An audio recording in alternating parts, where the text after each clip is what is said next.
ನೀರಾನೆ ದಾಳಿಗೆ ಪಶುವೈದ್ಯ ಬಲಿ ಸಚಿವ ಈಶ್ವರ್ ಖಂಡ್ರೆ ತೀವ್ರ ಸಂತಾಪ. ಶಿವಮೊಗ್ಗದ ಪ್ರಸಿದ್ಧ ತಾವರೆಕೊಪ್ಪ ಮೃಗಾಲಯದಲ್ಲಿ ವನ್ಯಜೀವಿಯೊಂದಕ್ಕೆ ಚಿಕಿತ್ಸೆ ನೀಡಲು ತೆರಳಿದ್ದ ಯುವ ಪಶು ವೈದ್ಯೆಯೊಬ್ಬರು ನೀರಾನೆ ದಾಳಿಯಿಂದ ಅಂದರೆ ಹಿಪ್ಪೋಪೋಟಮಸ್ ದಾಳಿಯಿಂದ ಮೃತಪಟ್ಟ ಘಟನೆ ನಡೆದಿದೆ. ಈ ಘಟನೆಗೆ ಅರಣ್ಯ ಮತ್ತು ಪರಿಸರ ಸಚಿವ ಈಶ್ವರ್ ಬಿ ಖಂಡ್ರೆ ಅವರು ತೀವ್ರ ಶೋಕವನ್ನು ವ್ಯಕ್ತಪಡಿಸಿದ್ದಾರೆ. ಇತ್ತೀಚೆಗಷ್ಟೇ ಗುತ್ತಿಗೆ ಆಧಾರದ ಮೇಲೆ ನೇಮಕಗೊಂಡಿದ್ದ ಡಾಕ್ಟರ್ ಸಮೀಕ್ಷಾ ರೆಡ್ಡಿ ಅವರು ಗುರುವಾರ ತಡರಾತ್ರಿ ಸುಮಾರು 11:30 ವೇಳೆಗೆ ಅನಾರೋಗ್ಯಕ್ಕೀಡಾಗಿದ್ದ ವನ್ಯಜೀವಿಯೊಂದಕ್ಕೆ ಚಿಕಿತ್ಸೆ ನೀಡಲು ಮೃಗಾಲಯದ ಆವರಣಕ್ಕೆ ತೆರಳಿದ್ರು.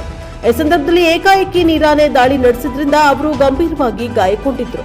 ತಕ್ಷಣವೇ ಅವರನ್ನ ಶಿವಮೊಗ್ಗದ ಖಾಸಗಿ ಆಸ್ಪತ್ರೆಗೆ ದಾಖಲಿಸಲಾಯಿತಾದರೂ ಚಿಕಿತ್ಸೆ ಫಲಕಾರಿಯಾಗದೆ ಇಂದು ಶುಕ್ರವಾರ ಬೆಳಗ್ಗೆ 6:30 ಸುಮಾರಿಗೆ ಅವರು ಮೃತಪಟ್ಟಿದ್ದಾರೆ ಎಂದು ವೈದ್ಯರು ಖಚಿತಪಡಿಸಿದ್ದಾರೆ. ಡಾಕ್ಟರ್ ಸಮೀಕ್ಷಾ ಅವರ ಸಾವು ಅತ್ಯಂತ ದುರದೃಷ್ಟಕರ. ಪ್ರತಿಯೊಂದು ಜೀವವೂ ಅಮೂಲ್ಯವಾದದ್ದು. ಈ ಕಷ್ಟದ ಸಮಯದಲ್ಲಿ ಸರ್ಕಾರ ಅವರ ಕುಟುಂಬದೊಂದಿಗೆ ನಿಲ್ಲಲಿದೆ ಎಂದು ಸಚಿವ ಈಶ್ವರ್ ಖಂಡ್ರೆ ತಿಳಿಸಿದ್ದಾರೆ. ಮೃತರ ಕುಟುಂಬಕ್ಕೆ ನಿಯಮಾನುಸಾರ ಶೀಘ್ರವಾಗಿ ಪರಿಹಾರ ಒದಗಿಸುವಂತೆ ಅವರು ಅಧಿಕಾರಿಗಳಿಗೆ ಸೂಚನೆಯನ್ನ ನೀಡಿದ್ದಾರೆ. ಈ ದುರಂತದ ಬಗ್ಗೆ ಸಮಗ್ರ ತನಿಖೆ ನಡೆಸಲು ಹಿರಿಯ ಪಶುವೈದ್ಯರು ಹಾಗೂ ಅರಣ್ಯಾಧಿಕಾರಿಗಳನ್ನೊಳಗೊಂಡ ವಿಶೇಷ ತಂಡವನ್ನು ರಚಿಸಲಾಗಿದೆ.